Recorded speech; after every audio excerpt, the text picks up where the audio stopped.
Assalamualaikum warahmatullahi wabarakatuh. Saya NS Nuraini Eskap Enkep, dosen tetap pada program studi Sarjana Keperawatan Fakultas Ilmu Kesehatan Universitas Muhammadiyah Tangerang. Materi yang akan disampaikan dalam video ini merupakan bagian dari pertemuan teori ke-15 yang bersifat integratif dan aplikatif, tapi pembahasan meliputi gangguan sistem imunologi dengan fokus sistem lupus eritomatosus atau SLE. Adapun tujuan akhir dari topik pembahasan ini adalah agar mahasiswa dapat memahami bagaimana lupus terjadi, kemudian mengenali gejalanya, serta mahasiswa mampu menyusun asuhan keperawatan yang sesuai berdasarkan prinsip evidence based practice atau EBP. Selain itu, diharapkan mahasiswa memahami bagaimana perawat dapat mengambil peran sebagai advokasi, yaitu menjadi pembela hak pasien dalam sistem layanan kesehatan. Capaian materi dalam pertemuan ini meliputi konsep dasar dan klasifikasi penyakit, patofisiologi, pemeriksaan diagnostik, asuhan keperawatan, hasil-hasil penelitian terbaru, kemudian tren dan isu klinis. Ya, selanjutnya kita juga membahas terkait praktek berbasis bukti atau EBP, dan juga membahas peran dan fungsi perawat serta fungsi advokasi. Nah, selanjutnya nanti di akhir akan diberikan manajemen kasus berbasis pendekatan holistik. Capaian pembelajaran lulusan CPL pada mata kuliah ini mencakup pada CPL 1, CPL 2, CPL 3, CPL 4, CPL 5, dan CPL 9 sebagaimana tertuang dan telah divalidasi dalam rencana pembelajaran semester atau RPS dan oleh Ketua Program Studi dan penjamin mutu. Adapun capaian pembelajaran mata kuliah atau CPMK yang menjadi acuan antara lain: CPMK 1, mahasiswa mampu melakukan stimulasi asuhan keperawatan pada klien dewasa dengan gangguan sistem endokrin, imunologi, pencernaan, perkemihan, dan reproduksi pria dengan memperhatikan aspek legal dan etis. CPMK 2, mahasiswa mampu melakukan stimulasi pendidikan kesehatan pada kasus yang sama dengan memperhatikan aspek legal dan etis. CPMK 3, mahasiswa mampu mengintegrasikan hasil-hasil penelitian ke dalam asuhan keperawatan. CPMK 4, mahasiswa mampu melakukan simulasi pengolahan asuhan keperawatan pada kelompok klien dewasa. CPMK 5, mahasiswa mampu melakukan fungsi advokasi dalam kasus gangguan sistem terkait. CPMK 6, mahasiswa mampu mendemonstrasikan intervensi keperawatan sesuai dengan standar dan kreativitas serta inovasi dalam memberikan pelayanan yang efisien dan efektif. Metode pembelajaran yang digunakan adalah ceramah interaktif dan diskusi kelompok kecil atau small group diskusi dengan penekanan pada pendekatan evidence based, berpikir kritis, dan pengambilan keputusan klinis. Assalamualaikum. Waalaikumsalam warahmatullahi wabarakatuh. Gimana kabarnya hari ini? Alhamdulillah baik.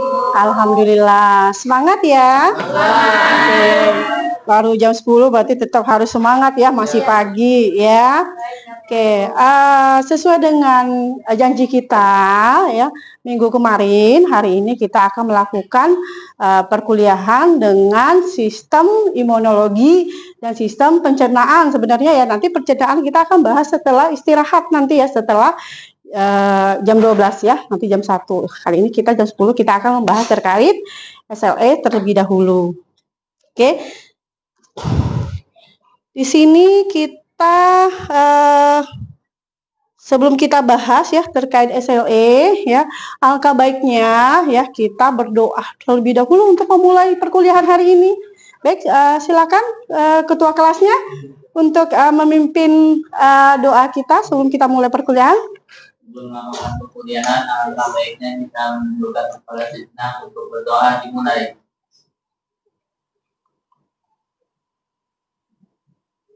Berdoa selesai. Amin ya, semoga perkuliahan kita berjalan lancar ya, berkah semuanya ya. Sebelumnya saya sedikit mereview kembali ya, sebelum kita masuk terkait SLE, karena kemarin kita pernah membahas terkait anatomi fisiologi sistem imun ya. Nah, di sini ada sistem imun yang kita pelajari kemarin. Nah, kemarin juga kita telah mempelajari gangguan sistem imun itu, kemudian fungsi imun yang normal ada 2 ya. Kemudian di sini yang kita bahas itu adalah kemarin itu adalah membahas terkait imunodefisiensi, yaitu HIV. Ya, masih ingat ya? Terkait anatominya juga ya, patofisiologinya juga. Nah, hari ini kita akan membahas bagian dari gangguan imun. Nah, salah satunya itu adalah autoimun atau SLE yang kita sebut dengan sistem lupus eritomatosus ya. Nah, ini adalah peta konsep. Nanti SLE ini kita akan membahas terkait patofisiologi, manifestasi klinis, dan juga kita akan membahas bagaimana sih asuhan keperawatan pada pasien lupus, dan tidak lupa juga kita akan membahas EBM-nya, evidence base, kemudian fungsi advokasinya. Oke, sampai di sini mungkin saya akan bertanya terlebih dahulu ya terkait pembelajaran SLE. Saya pengen tahu, karena kan materi ini udah saya berikan sebelumnya. Saya pengen tahu nih teman-teman semuanya sejauh mana sih memahami terkait penyakit SLE atau lupus. Nah, di sini ada pertanyaan prepos ya. Silakan, apa itu SLE dan organ apa saja yang dapat terkena dampaknya? Silakan, siapa yang bisa jawab? Ibu. Ya, silakan. Izin jawab ya Ibu. Jadi SLE itu sistem lupus eritomatosus yang di mana sistem imun menyerang jaringan diri kita sendiri. Nah, organ yang terkena dampak itu ada kulit, ginjal, sendi, jantung, paru, dan sistem saraf. Oke, benar sekali ya. Nah, ini karena gangguan autoimun ya, sistem yang terserang itu adalah organ-organ di dalam tubuh karena akibat dari autoimun tersebut. Oke, saya anggap ini semuanya teman-teman semuanya sudah memahami ya. Jadi saya hanya sedikit menjelaskan bagaimana sih yang teman-teman yang belum paham. Kenapa sih kita harus belajar terkait SLE ya? SLE ini kan kita sebagai perawat ya harus memahami apa sih SLE tersebut dan bagaimana sih kita memberikan asuhan keperawat pada pasien yang berbasis evidence base ya. Nah, kita sebagai perawat itu harus benar-benar memahami SLE ketika kita turun ya. Jangan sampai kita memberikan asuhan keperawatan, kita sebagai perawat ya tidak memahami terkait penyakit tersebut. Baik, selanjutnya kita masuk yang definisi ya. Tadi sudah dijelaskan oleh teman-teman ya, saya ada yang bisa menjawab tadi pertanyaan saya ya temannya terkait definisi dan epidemiologi SLE. SLE ini adalah penyakit autoimun sistemik kronik ya, yang artinya secara tubuh kita ini sebenarnya secara alamiah itu memproduksi sistem imun, tapi kalau pasien SLE ya sistem imunnya itu akan berlebih. Kemudian nah ini ya berdampak pada jaringan tubuh karena dia akan membentuk suatu sistem imun yang menempel pada jaringan organ. Nah, ini lama-kelamaan akan mengakibatkan peradangan pada organ tersebut. Nah, kemudian ini prevalensi. Nah, kalau prevalensi ini kita dapatkan dari penelitian ya. Ini prevalensi itu antara 20 sampai 50 kasus per 100.000 ya penduduk itu menderita SLE. Ini luar biasa ya teman-teman ya. Tuh SLE ini tapi tersembunyi ya, tidak banyak tahu. Kalau kita praktek di rumah sakit, kita ada nggak yang pernah ketemu dengan pasien SLE? Ada. Iya ya, ada. Nah, kemudian 90% ini penderita adalah perempuan usia produktif. Nah, kita sebagai perempuan nih ya, nah ini harus benar-benar kita sebagai perawat ya harus berperan aktif ya supaya perempuan, angka kejadian perempuan yang SLE ini udah turun karena kan 90% luar biasa. 90% penderita itu adalah perempuan untuk yang usia produktif ini sesuai dengan penelitian yang didapatkan dari Rahman dan Sebren tahun 2008. Oke, selanjutnya kita bahas terkait SLE, patofisiologi. Nah, untuk patofisiologi sistem ya, sistem imunologi ini ya pasti akan melibatkan aktivitas sel T dan sel B. Nah, ketika ini aktivitas sel T dan sel B ini akan mempengaruhi produktivitas autoantibodi. Nah, salah satunya itu adalah DNA ya, dsDNA, ANA. Nah, ini ya lama-kelamaan akan membentuk kompleks imun pada jaringan. Nah, ketika membentuk kompleks imun pada jaringan, dan itu akan merusak jaringan tersebut, merusak sel dan jaringan ya pada organ tersebut, lama-lama akan terjadi peradangan pada jaringan. Jaringan yang mana yang diserang? Itu adalah jaringan organ. Nah, organnya itu adalah ginjal. Atau yang kita sebut dengan lupus nephritis. Kemudian kulit ya. Nah, ruam malar, sendi, artritis, kemudian hematologi dan susunan saraf pusat sampai pasiennya itu kena stroke ya. Nah, seperti itu untuk patofisiologi. Sampai di sini bisa diterima, teman-teman? Bisa. Kita lanjut. Tunjukkan gambaran untuk pasien yang lupus ya. Pasien lupus, gambarannya itu yang khas ada kupu-kupu di wajahnya ya, ruam merah. Ini khas sekali untuk pasien lupus. Ya, teman-teman ya.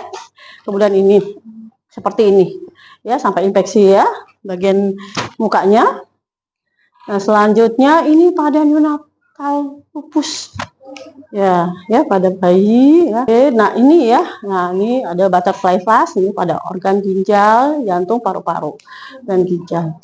Selanjutnya ini ada lesi diskoid ya, ini seperti ini gambarannya. Kemudian ini pada pembuluh darah. Ya, hampir semua organ ya. Jadi hampir semua organ itu terserang. Ya kalau misalnya pasien lupus itu. Nah, ini ada lesi pada oral ya, banyak sariawannya. Kemudian ini Raynaud's. Selanjutnya ini ada Jacobs atropi ya. Lihat nih, perhatikan tangannya. Nah, jadi sebenarnya manifestasinya itu beragam, tapi sesuai setiap individu berbeda-beda gejalanya. Ya. Tapi awalnya memang satu organ yang terserang, tapi lama-kelamaan seluruh organ itu akan terserang. Ya. Ini gejala yang sering terjadi ya secara umum itu adalah keletihan, kemudian sakit kepala, nyeri atau bengkak pada sendi, kemudian demam, anemi, ya, kemudian nyeri pada dada ketika menarik napas panjang. Kemudian ruam kemerahan yang seperti tadi ya, ruam kemerahan di pipi, kemudian sensitivitas terhadap cahaya, kemudian rambutnya rontok ya sampai itu botak, kemudian perdarahan yang tidak biasa. Nah, ini kemudian jari-jari berubah pucat atau kebiruan ketika dingin. Nah, ini sariawan di mulut yang seperti kita lihat tadi ya, lesi pada mukosanya.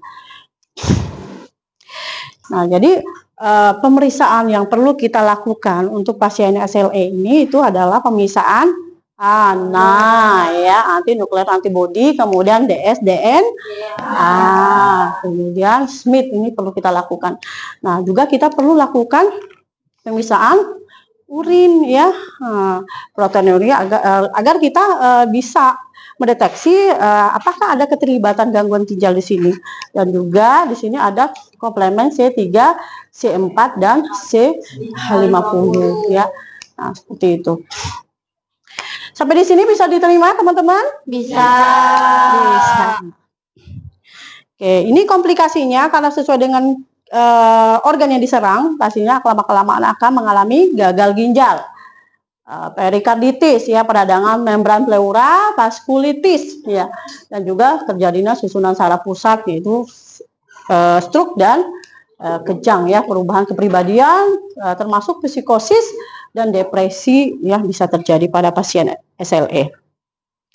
Nah, untuk penata laksanaan ya, kita masuk penata laksanaan itu ada dua ya, penata laksanaan farmakologi dan penata laksanaan non farmakologi. Kalau nih di sini kita lihat ya, untuk yang farmakologi kita bisa menggunakan NSA Ini ya, kemudian anti malaria, kortikosteroid. Nah, ini perlu juga kita berikan ya, kortikosteroid meskipun pemberian kortikosteroid ini berisiko tinggi ya terjadi infeksi pada pasien SLE. Kemudian siklofosfamid ya, terapi hormon dan anti infeksi, anti jamur dan anti virus ya kita berikan pada pasien SLE. Diagnosa keperawatan, ya sebelum kita masuk diagnosa keperawatan pasti kita melakukan pengkajian terlebih dahulu. Nah, pengkajian itu kita pengkajian subjektif dan pengkajian fisik ya. Nah, kita ada data subjek dan ada objektif. Nah, keluhan pasien itu subjek ya, daya melakukan pemeriksaan fisik itu adalah objek. Selanjutnya di sini diagnosa keperawatan. Ini diagnosa keperawatan ini ya kita sesuaikan dengan keluhan pasien. Nah, ini kita ambil ya diagnosa keperawatannya juga sesuai dengan SDKI. Nah, di sini ada nyeri kronis berhubungan dengan proses inflamasi, kemudian gangguan integritas kulit berhubungan dengan infeksi kulit yang lupus, kemudian intoleransi aktivitas berhubungan dengan kelelahan. Kemudian resiko infeksi berhubungan dengan penurunan imunitas akibat terapi steroid. Nah, selanjutnya adalah intervensi. Nah, intervensi ini kita sesuaikan juga dengan diagnosa keperawatannya. Nah, jadi secara umum ya kita lihat di sini ada pemantauan tanda-tanda vital ya dan tanda peradangan. Kemudian kita lakukan edukasi ya. Kemudian kita harus menghindarkan pasien dari sinaran matahari ya atau ultraviolet. Kemudian manajemen kelelahan dan stres ya, kolaborasi dengan tim medis untuk manajemen obat ya, khususnya itu adalah kortikosteroid yang dengan imunosupresan. Sampai di sini bisa terima? Bisa. Kita lanjut yang hasil penelitian terkait ya. Ini hasil penelitian terkait evidence based dan tren dan isu ya. Ini ada evidence base ya, penggunaan hidroksitikoin itu terbukti menurunkan pada SLE dan meningkatkan kualitas hidup atau survival. Nah, ini berdasarkan hasil penelitian oleh Partoid Lomeon. Nah, kemudian selanjutnya itu strategi self management berbasis edukasi. Ya, edukasi perawat gitu maksudnya, itu dapat juga meningkatkan adherence dan kualitas hidup pada pasien SLE. Namun ini bisa terhambat ya kalau misalnya karena meningkatnya angka kejadian pada perempuan usia produktif ya. Kemudian masih rendahnya kesadaran masyarakat terkait deteksi dini ya terkait SLE. Nah, ini tantangan kita ya sebagai perawat ya harus ya berperan aktif juga kitanya sebagai edukasi ya, sebagai pelopor untuk memberikan kampanye ya supaya masyarakat memahami apa itu lupus. Nah, ini tantangan kita. Oke, selanjutnya. Nah, ini ada evidence base praktik dalam penata laksanaan ya. Ini berbasis bukti yang saya kutip ya, ada 2 sumber, Herbert, Weck dan Peterson ya. Nah, ini khusus untuk praktik perawatan ya, intervensi itu edukasi penggunaan tabir surya ini sangat efektif ya, efektif mencegah flare pada kulit ya, terbukti ya. Kemudian terapi aktivitas relaksasi ini menurunkan kelelahan dan stres. Kemudian self monitoring gejala ini meningkatkan kemandirian pada pasien SLE. Bagaimana teman-teman? Bisa diterima semua? Ya. Masih semangat? Masih. Karena masih pagi ya. Oke. Kita masuk tentang fungsi advokasi. Nah, kita juga ini peran penting kita sebagai perawat ya. Fungsi advokasi perawat dalam kasus SLE. Nah, kita harus memberikan edukasi kepada pasien supaya pasien itu memahami apa sih SLE. Ya, kemudian bagaimana sih cara pengobatannya. Ya, nah ini kita harus juga memberikan pendampingan supaya pasiennya itu bisa mengambil keputusan yang tepat. Nah, kemudian kita juga arahkan supaya mereka dapat mencari fasilitas kesehatan yang tepat untuk diri mereka. Kemudian ya kita juga ya sebagai peran sosial itu meningkatkan kesadaran masyarakat. Kita berperan itu memberikan kampanye kepada masyarakat ya supaya masyarakat itu memahami apa SLE dan masyarakat juga tidak berstigma ya terhadap pasien lupus atau SLE. Itu peran ini sebagai teman-teman ini calon perawat profesional nanti ingat nih ya nanti kita praktek ya bentar lagi kita mau praktek lagi field trip ya. Sekarang kalau misalnya kita dapat pasien yang lupus ya silakan dipraktekkan. Selanjutnya itu oke kita simpulkan kita masuk kesimpulan ya SLE adalah penyakit kronis yang membutuhkan pendekatan holistik ya. Jadi kita sebagai perawat ya berperan penting ya memberikan asuhan keperawatan pada pasien SLE ya. Nah, sebagai perawat profesional kita bukan hanya memberikan obat, memberikan perawatan ya, tapi kita sebagai manusia itu harus memanusiakan manusia. Oke, sampai di sini bisa diterima semuanya? Bisa. Bisa. Ada pertanyaan? Ya, silakan. Saya Ibu. Ya, silakan. Saya Vera Firnanda, Ibu izin bertanya. Tadi kan di PPT ada tentang penggunaan kortikosteroid yang beresiko ya Ibu ya. Nah saya ingin bertanya nih Bu, mengapa sih Bu penggunaan kortikosteroid ini beresiko menimbulkan infeksi? Bagus sekali pertanyaannya ya teman-teman ya terkait obat kortikosteroid ya. Ya yang kita bahas tadi ya itu memicu terjadinya infeksi karena apa? Kita pahami dulu ya tubuh kita ini ya secara langsung akan mengalami kelemahan ya karena kan menekan imun tadi ya. Nah, tubuh kita juga akan mengalami lemah kemudian tidak bisa membasmi atau tidak bisa lawan jadinya sehingga pasien yang SLE ini gampang sekali terkena penyakit. Maka kenapa perlu dilakukan konsultasi ya dalam pemberian obat kortikosteroid. Seperti itu. Bisa diterima? Oke, ada lagi pertanyaan? Tidak ada? Sudah cukup? Udah paham semua? Oke, kalau sudah paham semua, Ibu mau tanya. Ya, di sini ada proses. Ibu tanya, ya sebutkan 2 diagnosa keperawatan prioritas pada pasien SLE. Saya Ibu. Ya, silakan. Ada dua itu tadi ada nyeri kronis Ibu yang berhubungan dengan inflamasi sendi dan jaringan. Lalu yang kedua ada gangguan integritas kulit yang berhubungan dengan ruam dan lesi akibat aktivitas autoimun itu tersendiri. Oke, benar sekali ya teman-teman ya. Oke, kita kasih api. Oke, baik.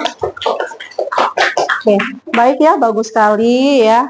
Teman-teman sudah memahami semua terkait pembelajaran kita hari ini. Selanjutnya kita ada penugasan. Ini adalah tugas individu ya.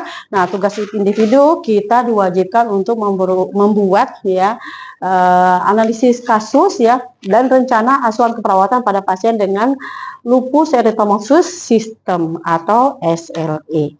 Ya, silakan cari. Apalagi nih minggu besok kita akan melakukan praktek ya. Kita mau melakukan field trip ya. Kalau misalnya langsung kita kerjakan tugas kita ya. Saya diberikan waktu selama 2 minggu ini jadinya tugasnya ya. Karena kan minggu besok kita baru turun ya. Jadi ketika minggu setelah kita field trip ya, silakan tugasnya dikumpul itu secara individu.